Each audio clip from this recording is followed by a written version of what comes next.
Just when you thought you'd had enough of voting, guess what? This August, all of your local councils will have an election to decide who will make up the council and who will become their shire presidents, their mayors, their Lord Mayors.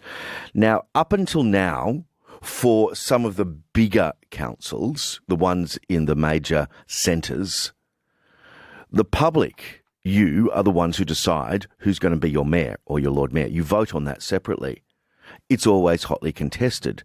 But there is currently discussions on how principal members or the mayors are chosen. The discussion paper on the amendments to the Local Government Act have suggested moving away from direct elections to give the councillors the vote for their mayor or council presidents.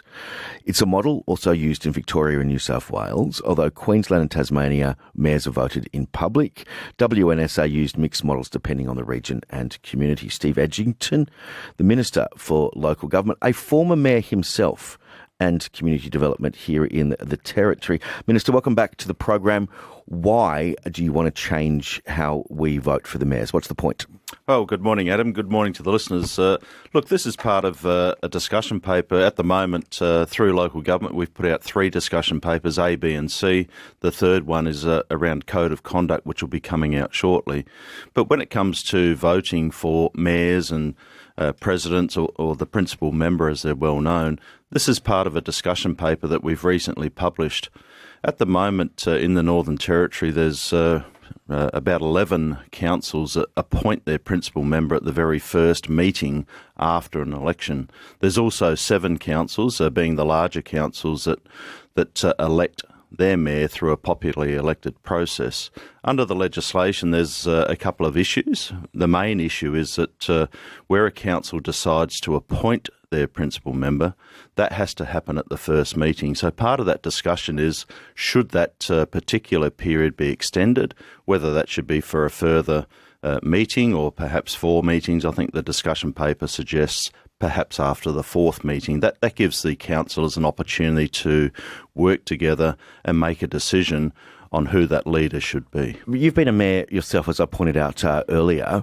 Why should we be investigating whether the public vote for the mayor or whether the councillors vote for the mayor? What's the problem? Well, I think at the moment? There's a couple of things that we've looking at, and I think the third discussion paper that's coming out is all about the code of conduct. So there's been a few issues over many years happening in councils where, in some cases, where a popularly elected mayor has been elected by the people. The real question has been how, if a need is there, is there a need to perhaps remove that member at some point? Or secondly, has there been issues that the councillors themselves would like to see change, but because of the legislation, because of the appointment process, that's unable to happen? So having an appointed mayor gives the council flexibility on who they want to lead their council. It reduces the power of the mayor or the Lord Mayor, basically. Well, it doesn't reduce their power because in a council, a mayor doesn't have any specific power to make decisions at a council meeting. Decisions at council meetings are made by the elected people sitting at the table, and that includes the principal member.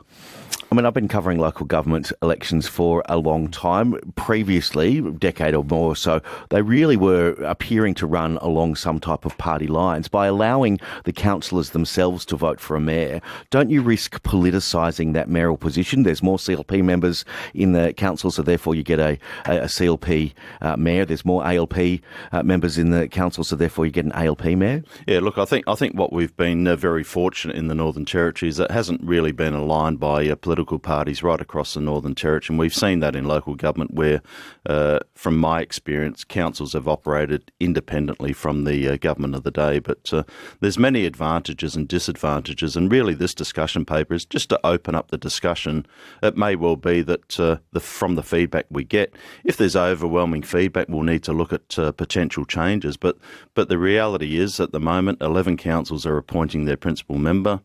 The discussion paper is really centred around, should that extend to all councils, or do we leave things as is? Or, including, when would that principal member be elected? Should it be the first meeting or should it be the 4th meeting, or very closely thereby? This legislation, this discussion paper, presumably that could not become, if you decide it one way or the other, could you be able to change the regulations and the laws before the August 24 elections? Potentially we could. The discussion paper is out at the moment, so those discussions, and we're seeking feedback, I think, by around about the end of June, I think it is. So there's plenty of time for people to contribute to those discussion papers, and there's a range of issues in the discussion papers. And as I said, the third discussion paper will focus on the code of conduct, where there's been some particular issues identified in how that works. Well, I mean, we've seen whole councils dismissed. We've seen mayors dismissed before, or come into trouble. And Barclay is a good example of it. Well, I mean, could we leave it up to the councils themselves to decide which way they want to go, whether they want to have a popular mayor or whether they want to have a council-elected mayor?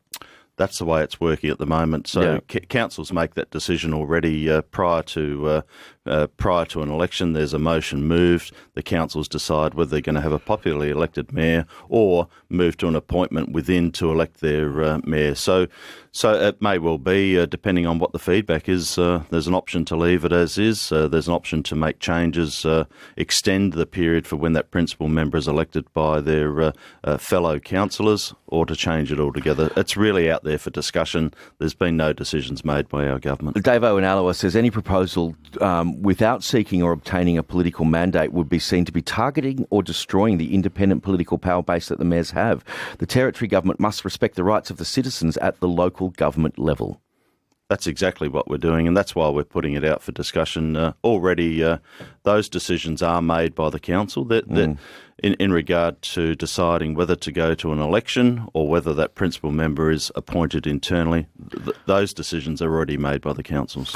CLP, when you were campaigning, very clear about your wish to dissolve some of the super shires and break them up. This is a legislation that I think was originally brought in, Dave Toller, in 2014 or 2013, it comes to mind. You want to do that because you say those super shires aren't working to adequately service the smaller communities over a vast geographical distance, yeah? Yeah, we've really got to go back to July 2008. That's when the government of the day made a decision to amalgamate around about 63 councils into super shires, as they were known back then. Over time, they've now become regional councils. But there has been this constant discussion amongst people living in the bush since 2008. Many people felt disempowered back in 2008, that they'd lost the ability to basically look after and govern their own community.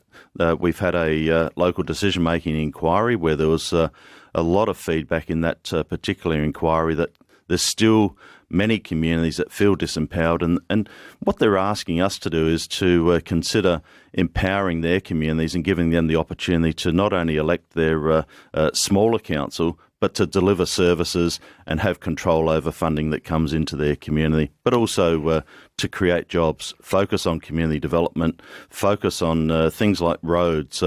People want to get. It sounds very expensive, adding another 10 levels of bureaucracy into what are very, very disparate and small populations.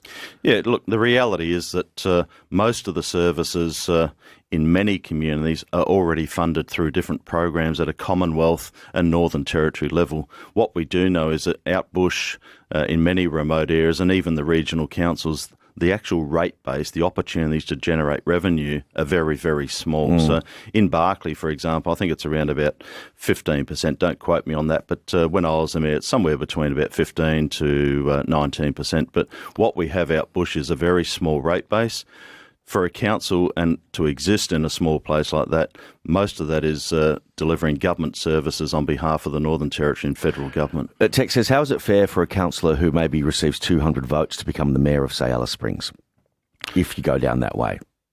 That's exactly some of the things that we'll be taking into account. As I said, it is a discussion paper. There's many things that could potentially happen. We've got to look at what could happen if that legislation changed? What are the benefits? What are the advantages? And what are the disadvantages of moving down that path? So that's why we're inviting feedback, and there won't be any decisions made until we receive that feedback.